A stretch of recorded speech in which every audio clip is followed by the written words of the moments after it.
Hello everyone, welcome back to my channel. My name is Maria and today I'm doing the long-awaited video talking about all the books that I read in 2025. Before I start talking about the books, I will tell you my rating system. So I rate between 1 to 5 stars depending on how I like the book. If I give a book a 1 star, that means I did not like it, I did not enjoy it, or I did not finish it, which rarely happens, but we do have one book today that we'll talk about. If I give a book 2 stars, it was bad for me, but it could be a hit or miss for someone else. Number 3, it was good. Wouldn't say stood out, that made it worth more stars, but it wasn't so bad that I wouldn't recommend it to someone else. If I give a book 4 stars, it means it's really good, obviously, and I really liked it. And 5 stars means I can't stop thinking about it, I will reread it, I will recommend it, and I won't stop talking about it. And those are the books I mostly gravitate towards. Obviously 4 and higher stars, I try not to waste my time reading books I know I won't like, but sometimes I want to try a different author or a different genre or different plots. Every year I give myself a goal of the amount of books that I want to read for the year. This year I gave myself a goal of 25 books, which is a really high goal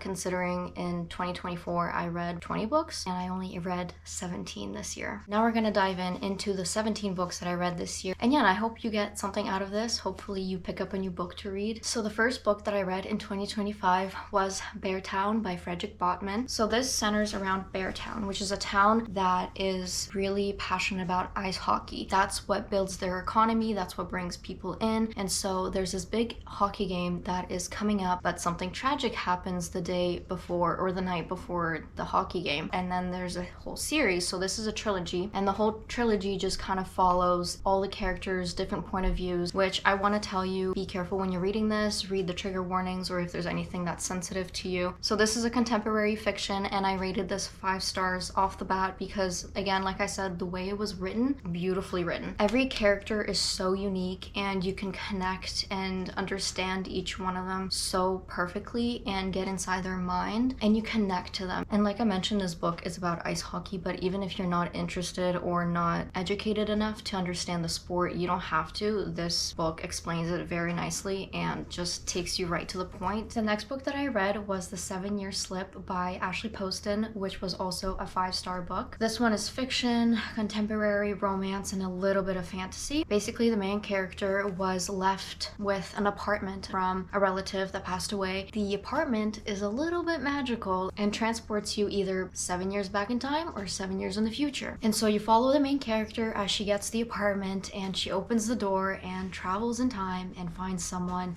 and the whole story just unravels beautifully. I thought this book was absolutely perfect in terms of the plot, the characters, the way it was written, and the quotes. I love when books have really nice quotes that you can take away from. This is a book I will not stop thinking about and I would not stop recommending to people to read. I also wanted to mention that I usually start reading books on my Kindle, and then if I like them, I will buy physical copy for my physical library, but I don't have enough space in my library right now for these books, so including The 7-Year Slip and Beartown, for example, those books, the 5-star books, would be on my physical shelf in my library if I had one. After that palette cleanser, I went back to Frederick Bachman and continued the Beartown series. Us Against You, also 5 stars. The whole series I will give 5 stars. Like I mentioned, after you read the first book, you continue with the story, you continue with the characters and how it all evolves. Left me completely emotionally wrecked. I could not think after a few days. Reading the Beartown series is heavy and hard, obviously, like I mentioned, with the topics that are discussed in the book,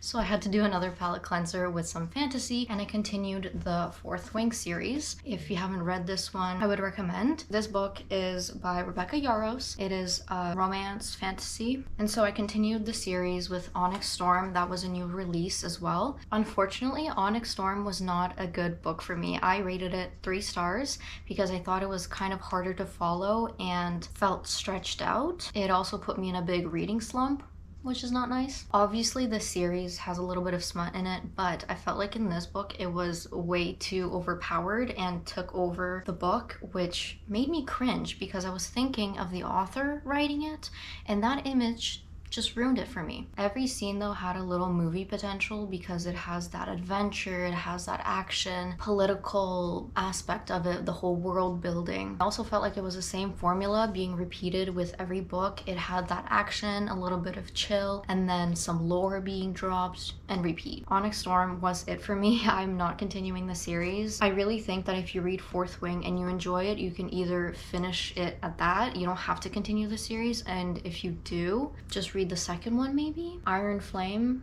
wasn't so bad, but compared to Onyx Storm, yeah, did not like it. So after that reading slump, I finally finished Onyx Storm and I moved on, and I still wanted to continue that romance fantasy genre, so I picked up Heartless Hunter by Kristen Ciccarelli, I think that is how you pronounce the author's name, and this was a 4-star book for me. So Heartless Hunter is a part of the Crimson Witch series. In this book, you follow the main character Rune, who is a secret witch. There was a revolution where they diminished all the witches, and so she's one of the last ones standing and she must hide in society. But as she's hiding, she has this plan, she has this goal to save all the witches and bring them back. And then she meets Gideon, which is a witch hunter. And yeah, I really liked the book. I thought it was well written. It was kind of like a cat and mouse book trope. Enemies to lovers, fake dating. I felt like some world building was missing in the book, but overall it was a very enjoyable experience. After reading that, the new release of the Beartown series came out, The Winners, the third and final book of the series. Although I gave the series a 5-star, this book kind of lost a star. I felt like some sentences were repetitive, but my favorite thing about this book was that every character had a lot more depth and the whole plot had depth, big development throughout the series. Frederick Bachman just did a good job encompassing the dark topics. Next, I continued the Crimson Moth series and I read Rebel Witch, the second book in the series, and I gave this one a 4 stars. Again, you follow Rune, who's a secret witch, and the whole plot just thickens and develops. So clearly you see there's a theme going on. I'm interested in fantasy and romance, so I continue that theme and I start the A Court of Thorns and Roses series, which was a fan favorite for many years, and I finally picked it up and started reading it. I gave this book 4.5 stars. Felt like this book was definitely a foundation for most other fantasy romantasy books, and understandably so, because the romance and the plots and the action, everything was well paced, well written, and easy to follow. It had character development and plot twists that were kind of predictable but still threw you off. If you haven't read the series, it is about Feyre, who is trying to maintain her family alive, but then she kills a wolf that is not any wolf, so then that kind of snowballs into her entering the court. I obviously liked the first book enough to continue reading the second one in the series. I forgot to mention this is by Sarah J. Maas. This book,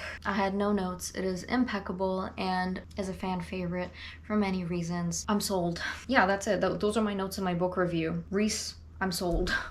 And then obviously in the second book, there's more plots and more development happening. So I continue with A Court of Wings and Ruin, third book, which is kind of the more world building, political type of book, which I found more enjoyable than the first one. I really enjoyed the side characters and the main character development throughout the book. I felt like in the series, the second one was my favorite, but then this one is a close runner-up. After reading romance and fantasy, I needed a break. I needed another palette cleanser, so I went back to my favorite author, Frederick Bachman, with his new release, My Friends. This is a fiction contemporary book and I rated it 5 stars. In this book, you follow the main character that is an orphan, and she has this painting that is worth a lot, and she meets the artist of the painting, and throughout the book you learn about the painting itself, what it means, and the story behind it. I felt like this book and the author captured friendship in a really meaningful way, and the quotes in this book were absolutely phenomenal.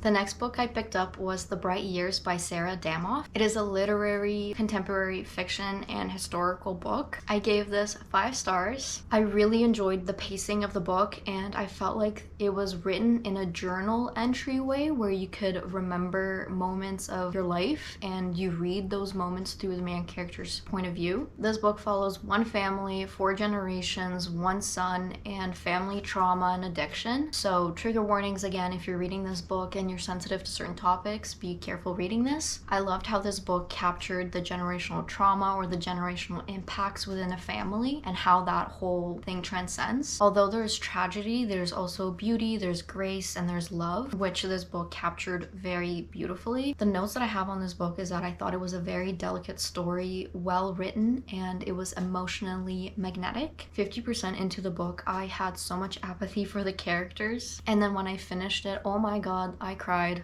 I felt so deeply connected to the characters. This is definitely a book I would want on my shelf. The next book I picked up was The Names by Florence Knapp. It is a contemporary historical fiction. I gave this book 4 stars. In this book, you follow the main character who has a son, and she has 3 choices to name him. The 3 different trajectories based on the choice that she would make if she named her son one name, second name, or third name. Every choice you make leads you to a different path. I thought this was a cool plot. I'm not going to lie, this book did make me sleepy sometimes because it was a little confusing and hard to follow. So as I'm reading these books throughout the year, it is now winter time, it is cold outside, and I pick up A Court of Frost and Starlight, which is a novella of the Court of Thorns and Roses series, and it's all about their version of Christmas and their winter in the court. I felt like in this book the spicy scenes were completely unnecessary. Otherwise, the story was short and sweet. I gave this book 4 stars. Finally, the last book I read of the year was Winter Garden by Kristen Hanna. She's a new author I found in 2024, and I really love her style of writing and her storytelling. This book is historical fiction with a hint of romance, and I gave this 4 stars. In this book, you follow 2 sisters that are completely different. One stayed at home to raise her child, and the other traveled and explored the world. And these 2 sisters' father becomes ill, so they have to take care of their house and they have to take care of their mother, who has a big secret of her history. I felt like this book did a good job at reminding you to talk to your loved ones and to really get to know them, especially about their past and what shaped them to be who they are today. I felt like this was a great book, but there were times I felt it was slow and boring and put me in a little bit of a reading slump.